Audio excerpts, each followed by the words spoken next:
It's not about politics, it's about football. This is a simple game. We're going to run the ball, and we're going to pass the ball. You're just going to play football, really. How good of a football player are you? I just get in and try to spin it. That's all. I just love the game. It really is the best time of the year.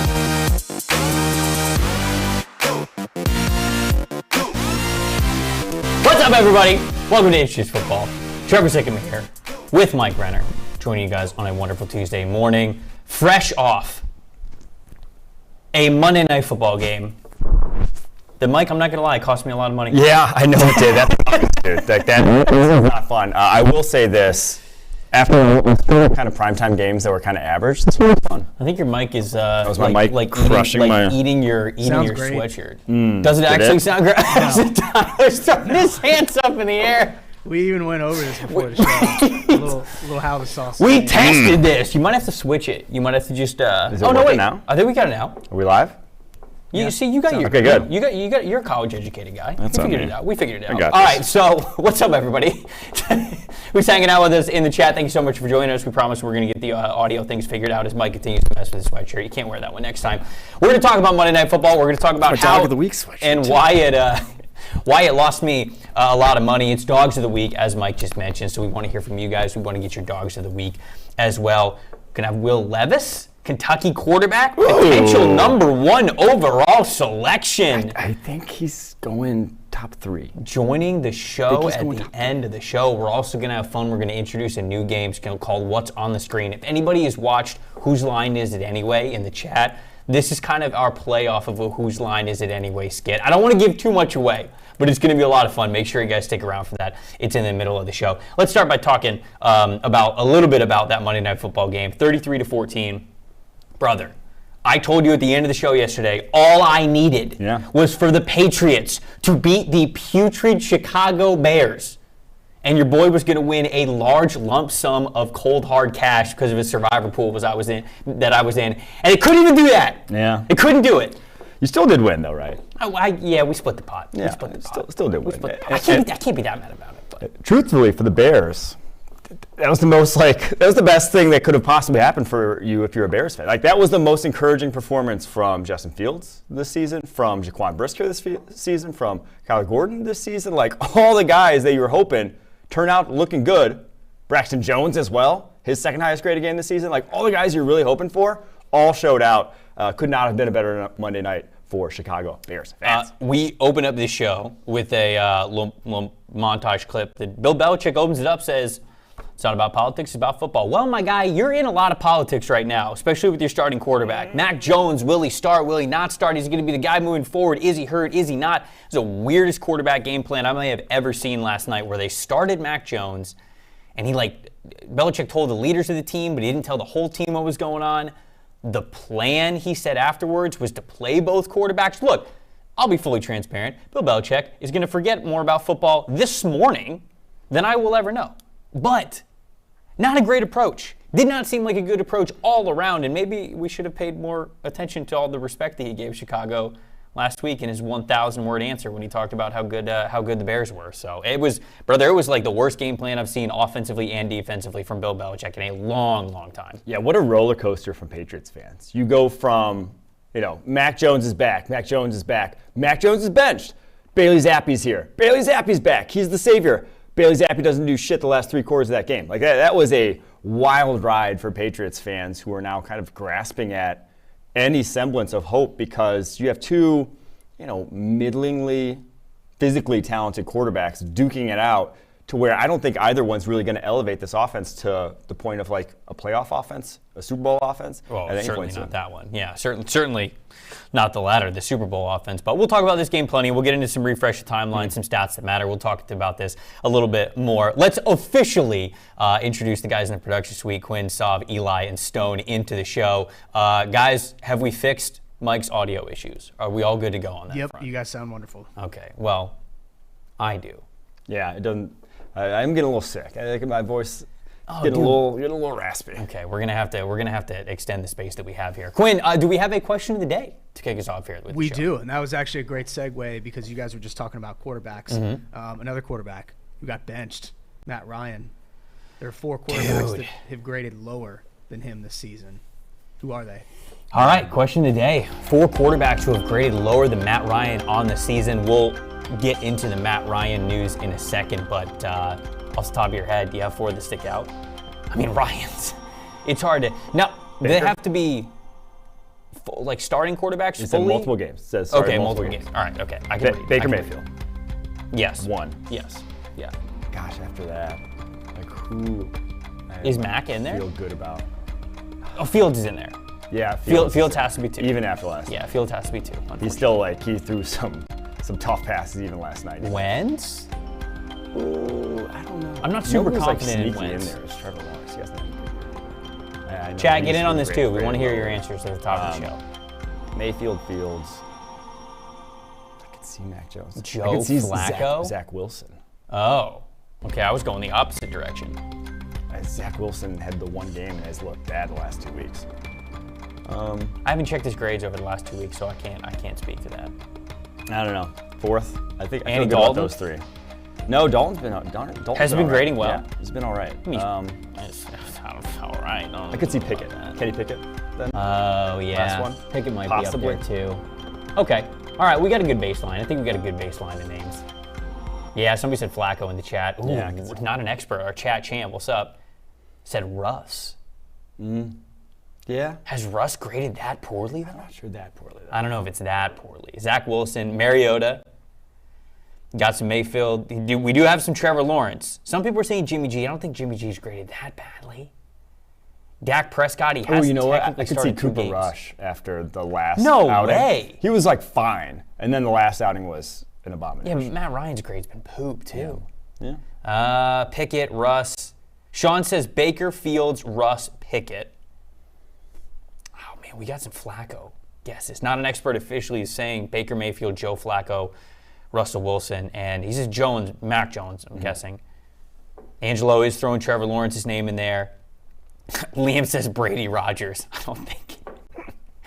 For as much as we're going after them here this week, I don't think they're going to be on that list. All right, well, we can think about it the rest of the show. We're going to revisit that question of the day, the 4 quarterbacks that have graded lower than Matt Ryan on the season. So good segue there again into what felt like the biggest news of the day yesterday, and that was the Indianapolis Colts benching Matt Ryan. Now, there was some speculation what this was because he has a grade 2 separated shoulder. So people were like, okay, he was probably going to miss week 8 anyways. This is more of we're going to start Sam Ehlinger.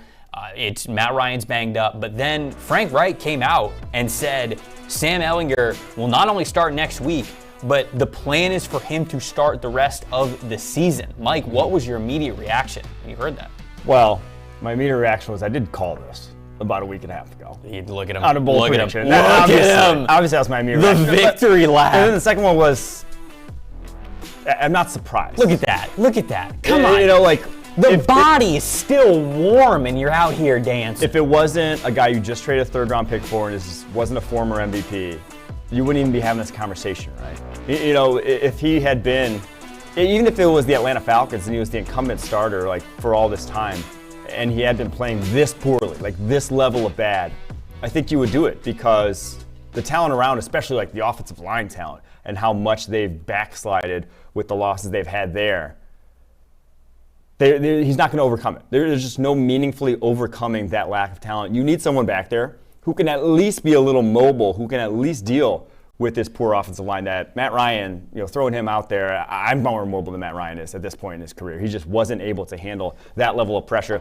Sam Ehlinger graded well this preseason, 90.6 overall grade, looks solid, and at least is mobile. At least has that mobile element to his game that can add on to the rushing game, that can at least get outside the pocket and avoid some of the pressure that this O-line's putting on QBs. Look, I think the Colts are cooked, right? I mean, I'm not going to spend too many words talking about what Ehlinger brings to the table as opposed to Matt Ryan, because instead, when I heard this news, the very first thing that I thought of, especially as we started to see more quotes from Reich about this situation, this feels like the waving of the white flag for me, Mike, for this current coaching staff that is there. I don't know if that's going to include Chris Ballard, their general manager, because people have talked about him perhaps being on the hot seat. But ultimately, you making this move here, and especially Frank Reich saying in the press conference, I told Matt we failed him.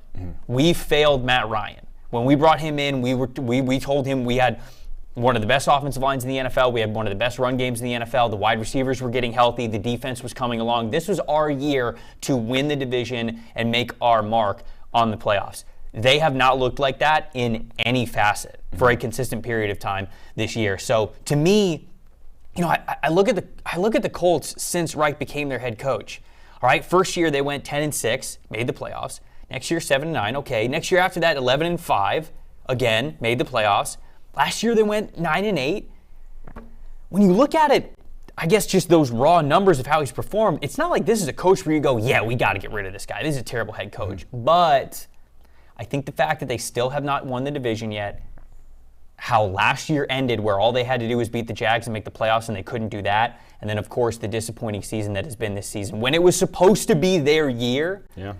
To me, Mike, it feels like we're seeing the last half of football for him as the head coach of the Colts. I'd be floored. Jim Irsay loves these guys, loves this regime. They're extended through 2026. So to cut off 4 years, over 4 years of a contract that he's still getting paid for, no matter what happens, he's going to get that money if he's there or not. Beautiful thing. I'd be very surprised. Obviously, it hasn't gone well. You could debate the merits of whether he should be the head coach or not, but I do think that he will be the head coach come next season. Either way, just because it'd just be fiscally irresponsible not to. All right, we had the Jets make a move. Unfortunately, we got the news that Breece Hall is out for the season, torn ACL for the New York Jets, which is major bummer. But they immediately made a move. They stayed buyers at the deadline. They went and got running back James Robinson from the Jacksonville Jaguars. The deal right now is a 6th-round pick. Could end up being a 5th-round pick, I'm sure, depending on how well James Robinson plays. Mike, what do you think about Robinson and him getting dealt? Well, from the Jets' perspective, I love it. I love it from the Jets. Yeah, 6th-round pick. That's chump change. You're hoping you find a James Robinson in the 6th round when you're drafting a running back at that point in time. So obviously it makes a ton of sense. I'm more worried about the other perspective. The Jags have found a few late-round players in the last handful of seasons. In him and, the quarterback name is now escaping me that I don't know why I can't remember it. But what team are you talking about? Jacksonville Jaguars. Trevor Lawrence? No, the other quarterback that they traded to the Eagles. All right, well, Gardner Minshew. Yikes, awful there. Oh, and just trading both those guys away for pennies, okay. It's like that's your dream when you get guys at that point in the draft. They're like, why are they giving up quality backups, and in Robinson's case, probably a quality starter, for nothing? I don't understand how this helps the Jags long term. No. Maybe he's upset that he wasn't getting the touches that he had been in years past. Yeah, Chad Etienne's in the fold now. I guess. But if you can't manage backups being upset and as a franchise that you have to move on for them for nothing, right? That's a you problem, not a them problem. Yep. No, I don't like it for Jacksonville at all whatsoever, and I love it for the Jets. Like, it makes total sense for them to pull the trigger there. And you're right. I don't know what the Jags are gaining out of this other than maybe getting rid of a disgruntled player, which, if he was super disgruntled, you're right. I think you got to manage things a little bit better. Yeah. It just seems very weird. This is a team that is still building talent. Yes. Keep the talent. Exactly. Like, James Robinson is good. That's what you want. Good players. So, strange. Good backup quarterbacks. Strange. Why are you moving on for them? Yeah, a little strange there. Last refresh timeline we have. This is for Monday Night Football. This will be a good segue into some stats that matter. We're calling this one Cup Check. A little slide from Mac Jones here in the middle of the game, and Jaquan Brisker on the receiving end of some cleats that didn't even look good to watch. Oh, look, come on, you can't. Yeah, look, man. Everyone knows that feeling of the hands having to go immediately between your legs. You're saying the legs going up a little high there from Mac.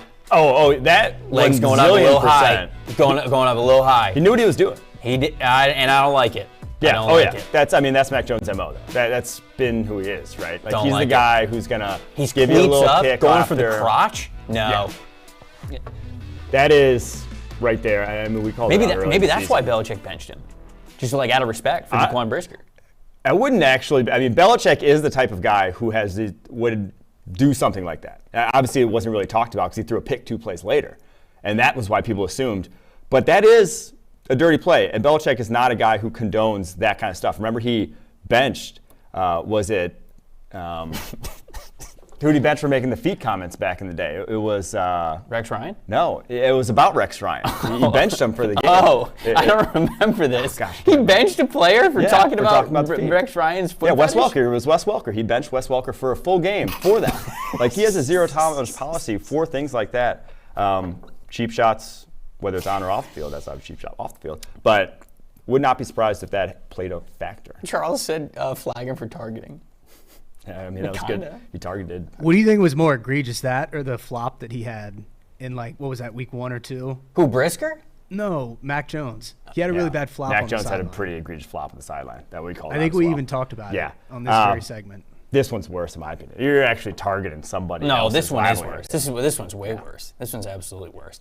Somebody in the chat, BJ, said QB slides are the weirdest thing seeing from a soccer fan. You're right. I think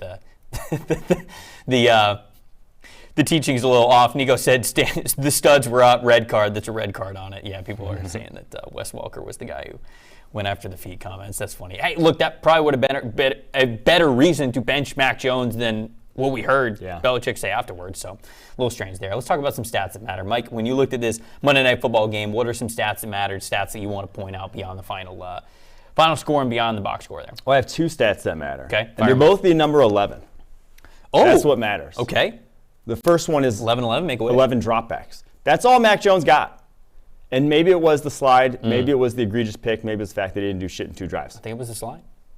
But he got 11 dropbacks before he was sat his ass on the bench, and Bailey Zappi came in for the rest of the game. And the report was Bill Belichick said they're going to split him in the second half too. There was no split in the second half. It was just Bailey Zappi. So interesting to see there how Mac Jones wasn't given much of a chance. My other one, also 11, designed runs for Justin Fields. He's never had more than 5 in a game the rest of his career for the Chicago Bears. They refused to really utilize and lean in to that rushing threat that he provides the way you see, I'll just say, the Philadelphia Eagles and Jalen Hurts, who has 45 such runs on the season, designed runs on the season, far and away the most of any quarterback in the NFL. And oh, by the way, they're undefeated. That offense is humming. The Bears offense, 11 designed runs for Justin Fields. Like I said, his previous career high was 5. I don't think it's a coincidence that that's the best his offense has looked. Is when they're actually taking advantage of the fact that he's 6'2", 225 pounds, and runs a 4.40. It's like, I feel like I'm taking crazy pills watching this Bears offense. And maybe you don't want to get him hurt, subject him to more hits. But at some point, you're going to have to throw him to the fire, have to see what the offense looks like at its peak about how you would want to run this offense. And using him as a weapon in the rushing game, again, when he's that physically talented, is what this offense is going to look like at its peak. When you get to the playoffs, if you're not leaning into that, you're crazy. That's a misusage of his talents, and now we're finally seeing him. My stats that matter here, a little bit. It goes a little bit off of kind of what you were saying and just the game plan overall that Chicago had. But for as much as we have absolutely trashed the Chicago Bears offensive line early in this season, they were good last night. 4 Bears were graded above 75. Tevin Jenkins, Sam Mustafer, Braxton Jones, Michael Schofield, all 4 of them had above 75 grades. That's just overall. The run games were even better, as you would expect there. Unfortunately, on the flip side, Patriots 40.7 run defense grade as a team. What in the world was this game plan? The Bears gained 243 yards on the ground last night. They had the least amount of passing attempts in the NFL going into this week. They still have the least amount of passing attempts after this week. What did you think the Bears were going to do? Yeah. Even beyond the Fields designed runs. That's a little wrinkle that you go, okay, all right, we see that they're doing that more this week, this game. We can make an adjustment from that. It was bad all around. Montgomery and Herbert were running all over him. The Bears' offensive line was dominating that Patriots' defensive line. What in the world was his game plan? It just, whether it was that or how the quarterbacks were managed or just whatever it was, I don't know what the Patriots were thinking going into this game. They even had an extra day. It was a Monday Night Football game. It was prime time. It was in Foxborough. I mean, this is the game plan that you came up with? Whole thing all around was just very strange, dude. Very strange. Yeah, the roller coaster of this Patriots team has been very interesting to watch. Like they are up and down more so than maybe any other team in the NFL, and how good they've looked at their peak versus how bad they looked just last night. which usually, if it wasn't Bill Belichick, you would, and anyone else would be like, that's the hallmark kind of like a poorly coached team. But obviously you can't say that because it's Bill Belichick at the helm, but no clue what's going on in New England. I think the only thing you can decide upon or can really say for certain is that this is not a team that is as close as maybe they thought when they went on that free agent spending spree last offseason. Teacher said stats that matter. You both were 0% on predicting the game's results, including your props. Yes, I know.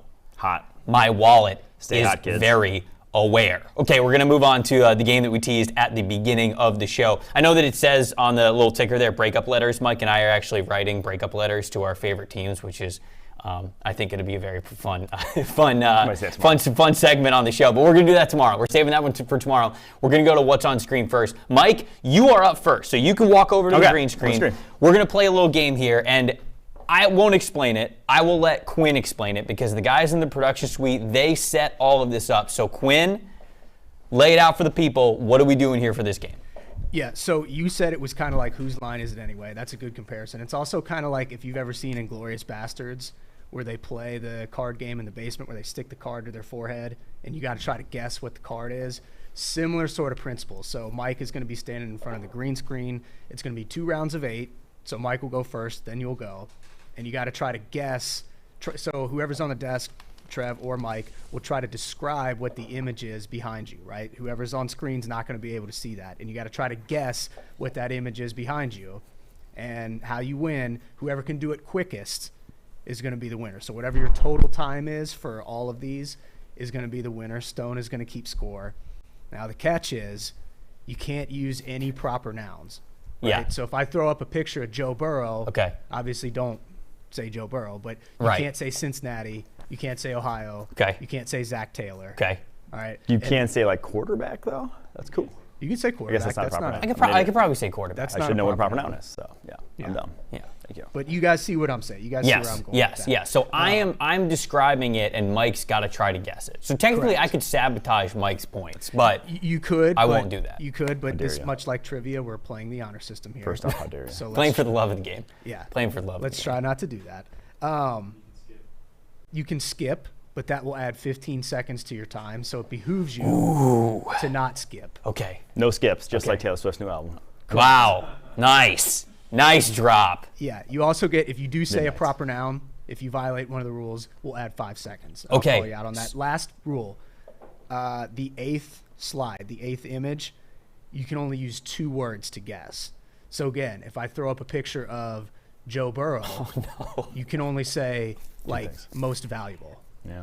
Because he's going to win MVP. Yeah, because you're going to win. Yeah, of course. But you see what I'm saying? And I'll yell when that last one comes. Okay, so all right. This is a lot of pressure on me. We haven't, for everybody who's watching, Mike and I have not seen this. So I don't know what player, I don't know what team, because half the fun of the reaction was going to be me seeing it live and then trying to explain it to Mike. So 2 rounds of 8, right? You said it's 2 rounds of 8? You got it. Okay, all right. All right, I'm nervous. I'm actually super nervous, but let's go. Let's do it.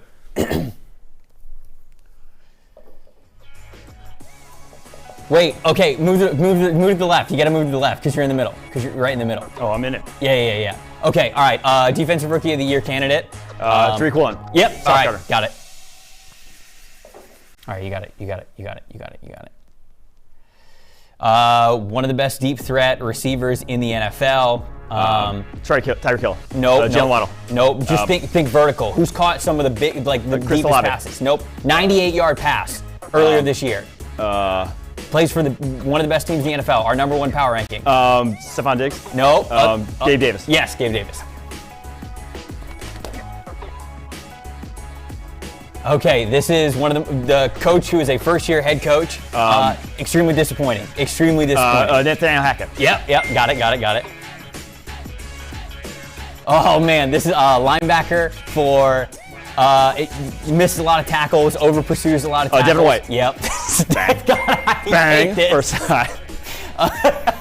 Okay, played this past week. Had 6 big-time throws. Was an absolute animal. PJ Walker. Yep. Got it. Oh, Lord have mercy. Okay, we did this on the fit episode, and this was the Kyler worst. Murray? Yeah, this is the worst fit that we had. Yep. In a massive quarterback controversy right Mac now. Jones, Bailey Zappi. Bailey Zappi. You got it. You got it. 2 words. 2 words. Oh, 2 words on this one? Former Heisman. Baker Mayfield. Oh, nice! Got it? Yes! Let's go. Yes! Great hint. That was actually good. That was actually good. Okay, so now we got to switch? Now we got to switch? Okay. Yeah, all right, we'll switch. Coming over. Stone's tallying up your score. I actually wore not sweatpants for this one the first time. Yeah, I know. I don't think, I don't know. So. Were your pants actually in this one? I don't really know. They kind of were. Okay. All right. Trev, you ended up, or Mike, you ended up with 156 there. 156. Oh, sorry, 136. 136. 136 is the time to beat. Just getting faster. No penalties, though. Good job. Okay, no penalties. All right. I'm a little worried. All right. I'm going to say team name. You guys ready? immediately, I feel like. Yep. Let's ride. Coach for the team. Oh gosh, darn. They run a lot with their quarterback. Former MVP. They have Nick Sirianni? his brother coaches for college. John Harbaugh? Yeah. Oh, hell yeah. Okay. Plays for your favorite team. He's no sackle. Vita Vea. Okay. Oh yeah, that's right. Okay. They just had their running back get hurt and traded for another running back. New York Jets? Bang. Okay. All right. He got traded from my favorite team. Plays receiver. From your favorite team? Oh, Yeah. Devontae Adams? Yeah. Okay. All right. Oh, we gotta move left. I can't see this one. Move left. Move left. I can't see who it is. My left, your left. Either way. He has the one-handed catch king. Came from Odell? No, he's a rookie. Rookie? He's got George Pickens. Yeah. Let's go! There we go. Just broke up with the quarterback on your favorite team. Giselle? Yeah. Bang. What? The announcer for Thursday Night Football. Kirk Herbstreit. Bang. Yeah.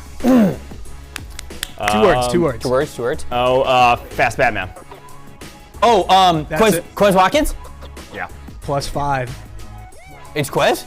It is Quez Watkins. But I can't say. You said Fast Batman, right? Yeah. Yeah, Batman's a proper noun. Oh, is it? Oh, come on. You can't right. penalize me. You gotta All right. penalize him for that. You gotta penalize him for that. We'll if he take a does vote that. back here. I Is think that a you still proper beat noun me or though, no? right? We actually queued it up for him to say. All right, never mind. No penalty. I'm picking up. There's right, no all right. foul on the play. 126. All right. I got him Still on got that me. one. I got him on that one. Okay, you're up. We got one more. We got one Do more. One more round. Let's yeah, go. Yeah, one more round. One more round apiece. Are we doing like combined or it's who has the fastest round?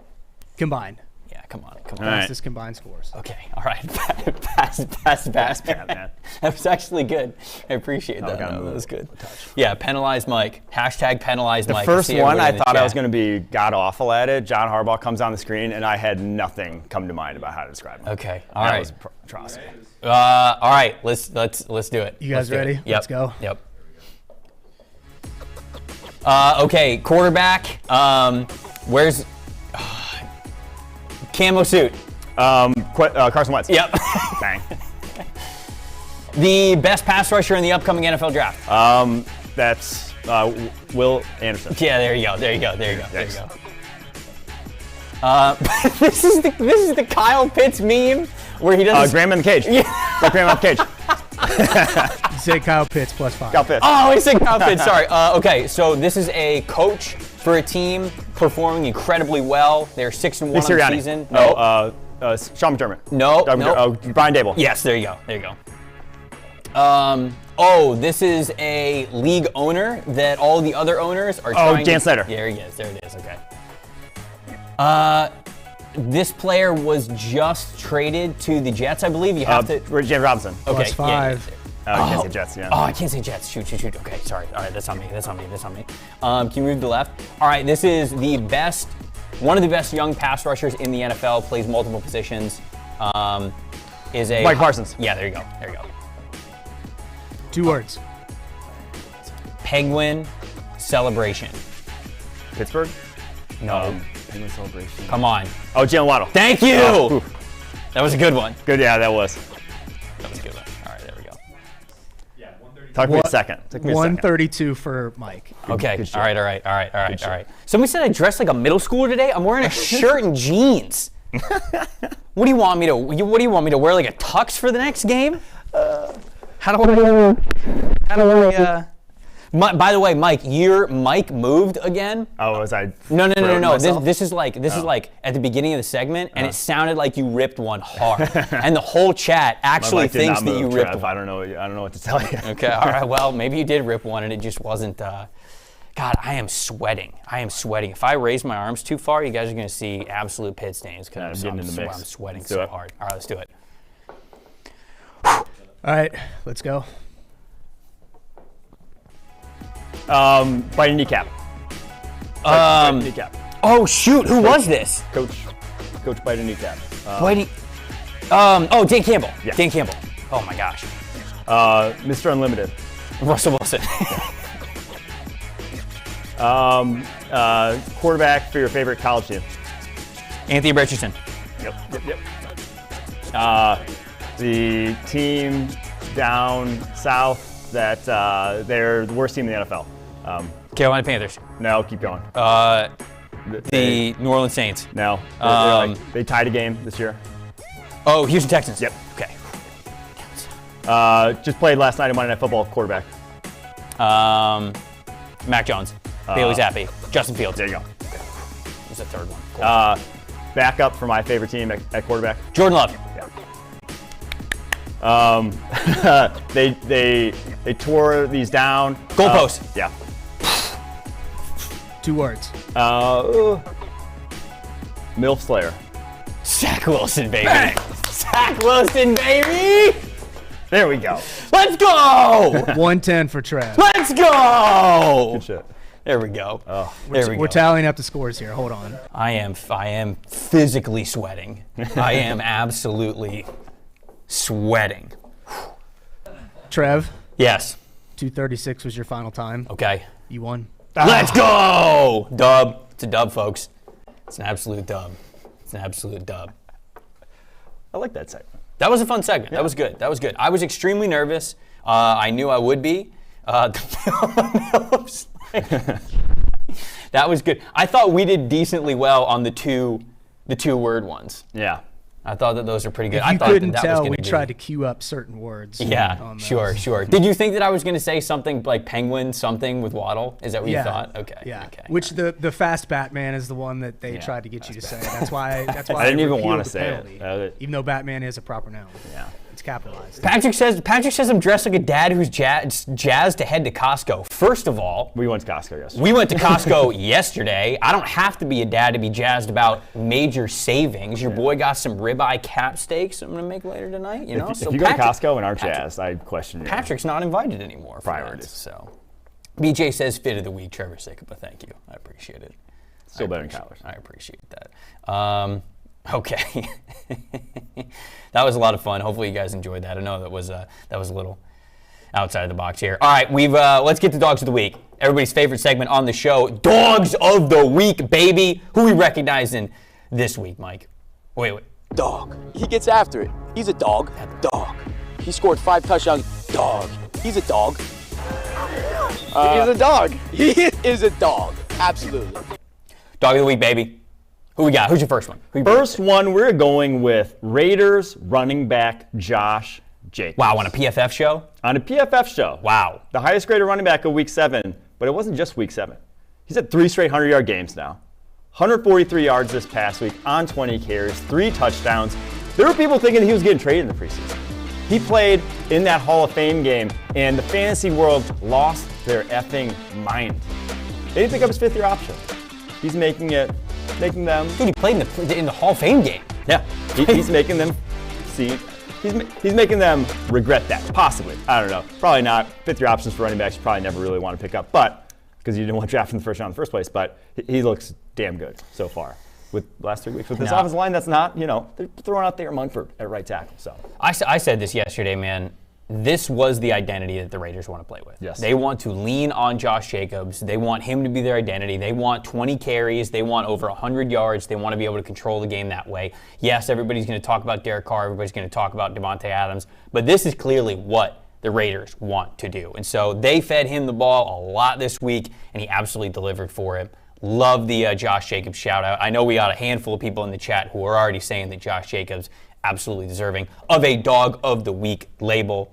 My first Dog of the Week is out of respect. I've got to salute emoji this guy for absolutely obliterating my favorite team. PJ Walker, man. XFL legend, going around the football world to land on the Carolina Panthers. He was a backup to a backup. All they could talk about was, who's the right quarterback between Baker Mayfield, Sam Darnold. This guy put on the best quarterback performance that I think we've seen in Carolina over the last 2 or 3 seasons. Now, Bucs have a god-awful game plan. They were a terribly unfocused team. But who cares, man? This guy delivered him to the promised land.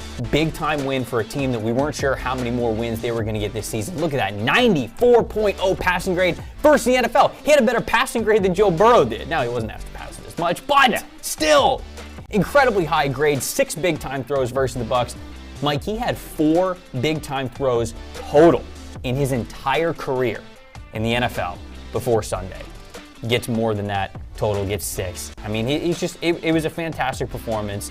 It's one of those where, for as much as people are going to just talk about and emphasize how bad Carolina is, this is an audition for PJ Walker, right? I mean, I'm not saying that he's going to become Geno Smith, but look what happened with Geno. Geno was a starter, and then he bounced around the NFL for a long time. Everybody believed that he was just a backup and nothing more. He finally gets his shot because of certain circumstances this year, and he makes the most of it. That's what PJ Walker did this past weekend. So, PJ, for what you did to my Bucs, a Dog of the Week. Yeah, 100%. And it's like he shouldn't have been here in the first place. No one expected him to be here in the first place. So obviously already exceeding expectations, even just by being on an NFL football field and starting. So my next Dog of the Week, Jaquan Brisker.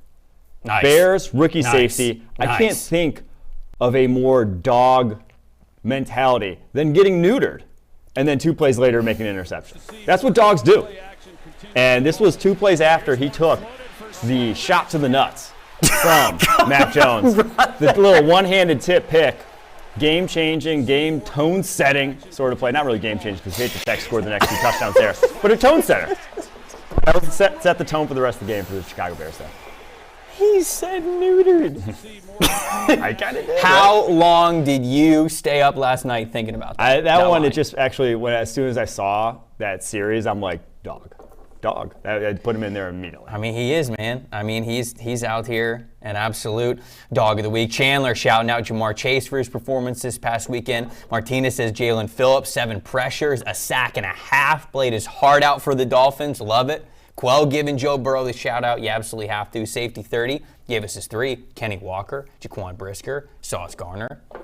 These are all fantastic suggestions. So that was your second Dog of the Week. My second Dog of the Week is right in line with what safety said. His number 1 dog was Kenneth Walker. Mine's not in a power ranking, but we have to talk about Kenneth Walker. Dude, what an unbelievable performance this dude has been putting on over the last 3 or 4 weeks. It's been incredible. This past weekend, 168 rushing yards first, 125 yards after contact first, 84.3 rushing grade, which was top 10 in the NFL, 7.3 yards per carry. We mentioned this a little bit earlier in the week as well.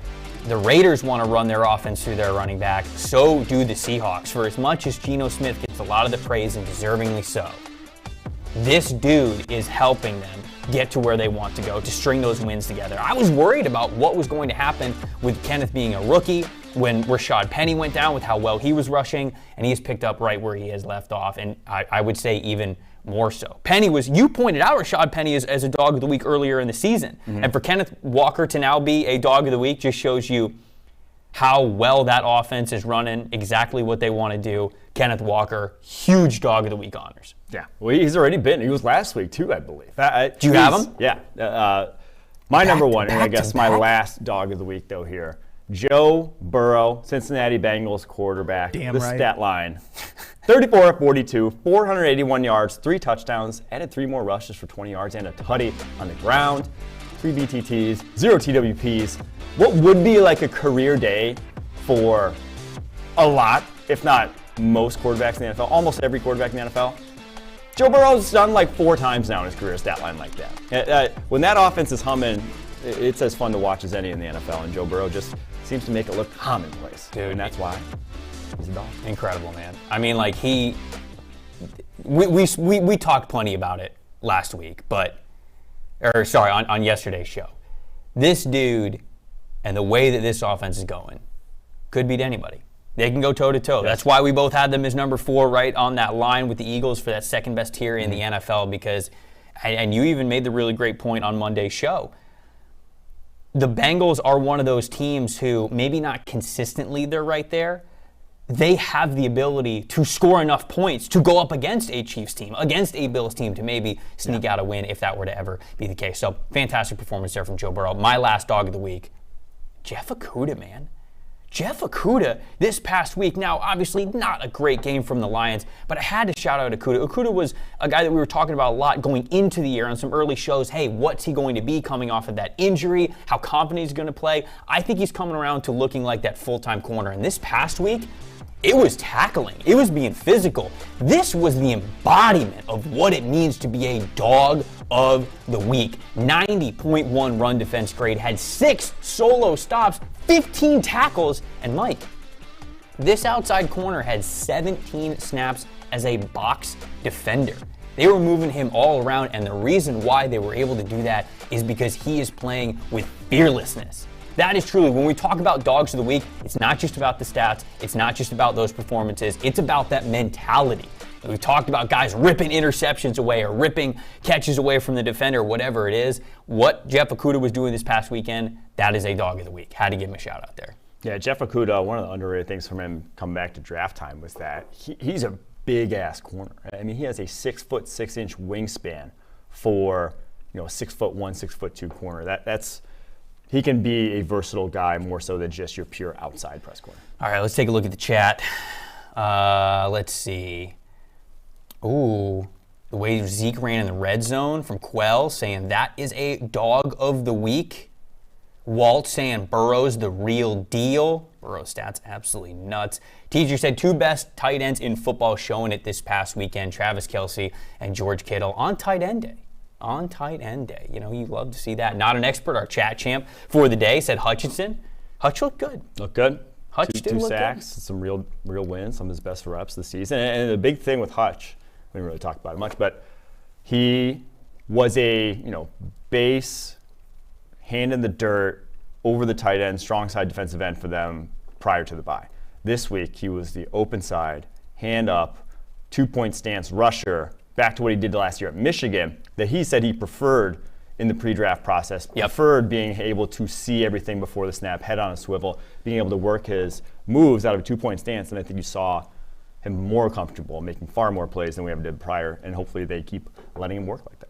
All right, let's head out to the Zoom, because on with this right now. We teased it at the beginning of the show. We have the one and only Will Levis here with us. He's been lighting up college football over the last 2 years, climbing up the draft boards, and he is kind enough to join us here in the middle of his season. Will, appreciate it, man. Thank you so much for giving us a couple minutes here on a Tuesday. Yeah, what's up, guys? Thanks for having me. All right, my first question. I just teased it a little bit, but I am curious. I know a lot of guys say, hey, I don't like to read the media reports. You try not to focus on that too much. But, dude, you've been talked about as a big-time NFL prospect for now going on 2 years. And people in the summer talked about you as not just a first-round pick, maybe even a top 10 overall pick, maybe even a number 1 overall pick. So tell me, how have you been approaching all of that? When people have told you that, when you know that's the expectations, how have you kind of handled rising up those draft boards and yet knowing you got to kind of go about your business and get things done at Kentucky first? Yeah, I really do try to block it all out and to kind of go about my business as if it's not happening. It's hard to not acknowledge it and see it, whether it's from people who send it to you or you just like coming across a headline or something. But I'm never gonna be like actively like searching for like what people are talking about me. And that's allowed me to kind of just not think about it too much and to focus on what really matters, which is just the team and getting us ready week in and week out. But this past week was our bye week, and I had some opportunities to speak with some people and make some decisions that I need to make kind of for that next part of the process. So that was the first time I kind of shifted that focus back to what could be happening after this year possibly. And I just talking to people and hearing some things, it was pretty cool. I mean, it's even though it is stressful, you got to kind of realize that this is a really cool experience and that not a lot of people get to go through. And I'm just trying to make the most of it and enjoy it. You had a throw earlier this year. I want to get right to the game film. You had a throw against Northern Illinois this year that was, for my money, probably the throw that I've seen of the year so far in college football, where you're drifting left in the pocket. Unfortunately, it wasn't even completed. Drifting left in the pocket and throw it about 50 yards down the field to the far hash, opposite side, opposite the direction you're going. Is there a throw that you've ever turned down on the football field because you're like, I don't think I can have the arm strength to necessarily do that? No, I mean, I think I know kind of what my limits are, but I do think that I have the ability to make any throw that any other quarterback on this planet can. I think I have that. That's one of my special abilities that I think is going to help transcend me in this whole process. And I just got to kind of keep making the most of what my physical capabilities are to make sure that I can improve as a quarterback as much as possible. What would you say the area of your game is that you have improved the most since becoming a starter at Kentucky? Obviously, you kind of spent some time at Penn State, backing up Sean Clifford. You had a little bit of a quarterback battle there. I ended up having to change of scenery, finally getting to start. So now that you have plenty of reps of live bullets, if you will, coming at you, what have you learned the most? How do you think you have improved the most as a quarterback over the last couple of years? I think probably just decision making, and I think that comes with experience and being able to be coached by two really good coaches here in two similar but different pro-style offenses have really been able to help me understand the game more and to just make more informed, better decisions. And I think that part of it really can only be improved and gets better through experience. So midway through the season last year, I kind of felt that level of comfort in my decision-making process and just giving confidence that I'm going to be making the right reads, getting the ball to the right guys, and making accurate throws. I think that's another thing I've done well this year is just being really accurate with all my throws, making the right decisions, one, but then two, putting it in a place where the guy's able to catch it and make something happen after the catch, which I think I've improved a lot on. And we've been able to complete a lot of balls in this offense because of that. Yeah, you've had three different obviously offenses in 3 different years with obviously new offense coordinator here this year at Kentucky. What has that process been like, kind of every offseason having to learn new? Has that been valuable to you and sort of your development as a quarterback? No, I think it's definitely valuable. I think it's helped me become better in the classroom, become better in the meeting room, and to be able to take coaching off the field onto the field more efficiently. And it's been able to help me learn a lot of different concepts, a lot of different kind of terminologies that different football guys like to call certain things. And if I have as long as a career playing this game as I hope to, I know that I'm going to have a handful of coaches in the future as well. So to be able to handle that turnover and to handle that constant change that football brings, I think is really important, and I think that that's helped me a lot. All right, that. Please walk me through the dislocated finger, because we all saw it. There were the screenshots, the videos, the articles, and I want you to walk me through it, because when I was watching that video, the replay for the first time, it was almost like you looked down and then you noticed that it was bent the wrong way. It's almost like you didn't even feel it. So was the adrenaline going through your body so much so that you couldn't even feel it? And then how is the finger doing right now? How are we doing? Walk me through what happened there. Yeah, no, first of all, the finger's fine, and it definitely looked a lot worse than what it was. And it looked bad. It looked bad. I'm just letting you know. I mean, yeah, it was sideways pretty much, but I think it was more so just that it happened to be caught on camera and whatever. But I joked that play where that happened was probably the worst play that I've made in my college career, in that I let up the sack, I let up the safety, I couldn't get the ball away. I dislocate my finger, which I don't even notice until I pull my hand up. And that's also where I hurt my foot. So, I mean, I've been dealing with this foot now for the last few weeks because of that. And just not a good play overall. But luckily, all I had to do was kind of get rushed, or I just had to run over to the sideline and have my trainer pop it back in and get it taped up. And that was the end of it. You're obviously one heck of an athlete. If you weren't playing football, what other sport would you have gravitated towards? Baseball. I was always a great baseball player growing up, and I didn't even know probably until my junior year that I knew I was going to be playing football in college other than baseball. and always had a love for baseball.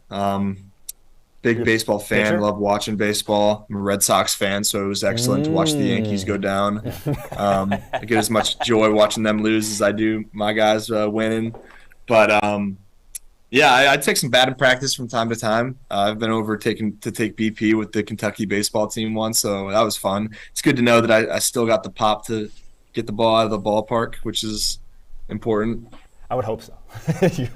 Would you say that that's what you're? Because I was going to ask you this. What are you? You seem like an extremely competitive guy, no matter what it is you're doing. So, like, other than football, what are you most competitive at? Like, would you say it's baseball? Would you say it's like ping pong or like video games or like what are you most competitive at? Oddly, outside of football. I'd say golf. I really got into golf a year and a half ago, and I'm just so bad at it, and I just want to be the best I can be at it, and I know that I have a long way to go. So very competitive with myself, not so much with other people. Just improving on the golf course. I love it. I'm a huge golfer. What's your favorite course? Yeah, we're obviously fairly close together. Well, I'm in Cincy. You guys are in Lexington. What's your favorite course in like the area? I forgot. I played Valhalla this summer, which was insane. What a so that was probably the nicest course I've been on around here. All right, we got a question from our chat that's watching here. They want to know who you're watching in the NFL. Do you have a favorite team? Obviously, you said you're a Red Sox guy when it comes to baseball. But do you have a favorite team you had growing up, and then some guys that you maybe like watching in today's game that kind of catch your eye? Yeah. I was a Boston sports fan through and through growing up, so I was a Patriots fan growing up. So it was funny. I was talking yesterday. I was like, at what point in your playing career can you no longer root for an NFL team if you're going to be playing at the next level? So I obviously can't be a fan once I'm at the next level. But in terms of guys I like watching, I really enjoy watching Josh Allen.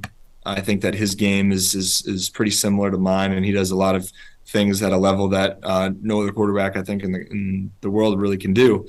And he uses his size, his athleticism in a way that I think if I optimize how I can use mine, it would be probably a similar play style to how I see myself playing, which is cool to watch. And then guys like Patrick Mahomes, who I was talking yesterday with a guy just about kind of like his escapability and how he improves in his awareness of pockets and finding time to make off-schedule plays. You'd think that guys are just kind of guessing when that happens. Like, that takes work. Like, it's really hard to get better at those things.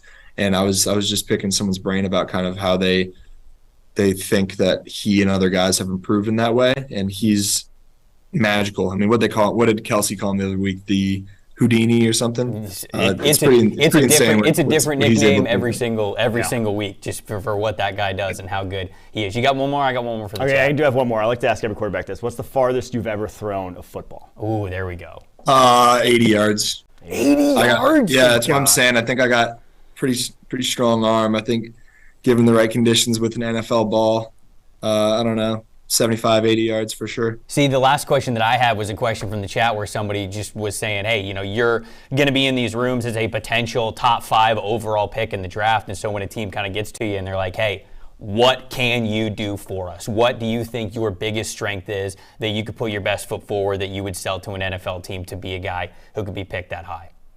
I think for the organization, excuse me, if they're just looking for someone that's going to represent their organization, their team, and everything that supports it and surrounds it to the best of their ability. I think I represent that better than anybody else. I think I'm just the type of person, the type of guy from both a physical trait standpoint and just who I am as a person that I'm going to fit in really well with any organization, and I'm going to make them proud because of the person that I am, rather than just a football player. I love it. Well, Will, we know it's a super busy time of year. We know you're healing up, trying to get absolutely right, so we appreciate you taking a few minutes to join us here, man. Best of luck the rest of the season. I'm sure we'll be talking to you in draft season as well, man. Be well.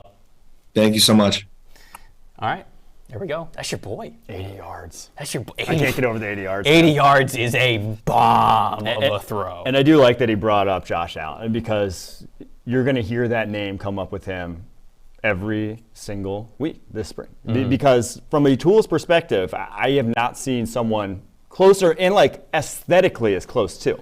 He has this very similar release. They do not have this long cockback to have to throw the ball 40, 50 yards down the football field, which is kind of what everyone's looking for at the next level and why I said he's not lasting outside the top 3. All right, let's look ahead to some games that we've got on in Week 8. As we kind of wrap up the show here, Mike, when you look at some of the look-ahead lines for games we've got this upcoming week, what's some games, some lines that you think are a little bit juicy here early on in the week? What do you like? I have watched the Packers play every game this season. Unfortunately. Are you going to say a Packers bet? You're really about to do this? And I am going to say the under on the Packers-Bills. 47.5. Do I trust the Packers to score more than 10 points in this game? I never thought I'd say this in the Aaron Rodgers era, but no, I do not. So when it's 47.5, I mean, the Bills could take a big chunk of that. Obviously, with an over 10-point line, they are projected to. But I don't foresee the Packers taking up any chunk of that with the way their offense has been. You could see right now. Do we like that bet on Green Line? Is Green Line like that? No, they give it an F. They don't like what you're doing there. You can see that's from the app. That's straight from PFF's app. You can see all the values for the spread, the money lines, the totals, everything. You can see that. If you got an Apple device, go check it out. PFF, Pro Football Focus in the App Store. You'll be able to find it. I like the San Francisco 49ers, man. Niners are traveling to the Los Angeles Rams. It's a divisional game, so you know that it's going to be decently tight because those things always are. It's McVay versus Shanahan, but 1.5. That's all San Francisco's got to overcome, 1.5. They're a much better team than the Los Angeles Rams right now. So I would take that 1.5. Especially just that D-line, Rams O-line. That's all you need to know. That's the only matchup you really need to see to buy into that line right now because, my Lord. Let's get the answer to the question of the day before we get out of here. Matt Ryan, benched, sadly. Who are the only 4 quarterbacks who have started multiple games in the NFL who have a lower passing grade than Matt Ryan? What's our official guess here on the desk? I like Mayfield. Yes. Fields. And I would, after that, I would lean Zach Wilson as one of the other ones. Wilson? And then maybe Russ, maybe Flacco. Is Russ that bad? I wouldn't lean Russ going being that bad. Who would you go for the? I like Flacco or Pickett. Okay. See, Pickett hasn't been. I don't know if he's been that. I don't know. Okay. I like Fields, Mayfield. I honestly like Flacco and Pickett as the 4. As the 4. That's what I like. I'll go different then. I'll go Wilson, and I'll go. God, if it's Trevor Lawrence. I'll go Trevor Lawrence. Just because. Just because I saw his grade the other day, I was like, no way. Okay, all right, what is it? Let's get the answer here. What do we got? Who's close? You got Baker. You got Flacco. Yeah, baby. You guys breezed over one earlier. Cooper Rush. Who said Cooper Rush? Cooper Rush. I did say Cooper Rush. And it is back. McCorkle Jones, yeah. Him and Fields flip-flopped. Going into last night, it was Fields. And then... Okay, so then I'll, for a moral victory, I say that I got 3 out of 4. Yeah. As a moral victory. I pooped the bet on that one. That was bad on you. That was bad on you. Like I pooped my pants earlier. Okay, did you fart? Did you fart? Did you fart? The people want to know. Look into that camera. Look into that camera right there, okay? I'm not someone who's ashamed of my farts. Clearly. And if I would have farted, I would have owned up to it and had a good laugh. Unfortunately, my mic was malfunctioning. It was with the mic. You have admitted on this very show that you pooped your pants once. Yeah. So yeah. So what do I have to prove? Not too proud. Fartgate lives on, folks. All right, do we have a chat champ before we get out of here? Who's the chat champ of the day? Do we have one? Elliot Alderson. Elliot! There we go. Chat champ, baby! All right, Elliot, you know what that means. It means you got to be in the chat tomorrow. You got to be ready. You got to come with a random NFL player to fire it off to get the chat started. Man, you guys have been fantastic and on top of all of that. And then, of course, we've got some great segments coming up for you tomorrow, one of which we already teased. Mike and I sending some breakup texts, some breakup letters to our favorite NFL teams. Maybe you can as well. I think it's going to be a lot of fun. For Trevor Sikkema, that is Mike Renner. For everybody in the production suite, thank you guys so much for watching It's Just Football. We will be back right here, same time tomorrow. We'll see you guys then. It's not about politics, it's about football. This is a simple game. We're going to run the ball, and we're going to pass the ball. We're just going to play football, really. How good of a football player are you? I just get in and try to spin it. That's all. I just love the game. It really is the best time of the year.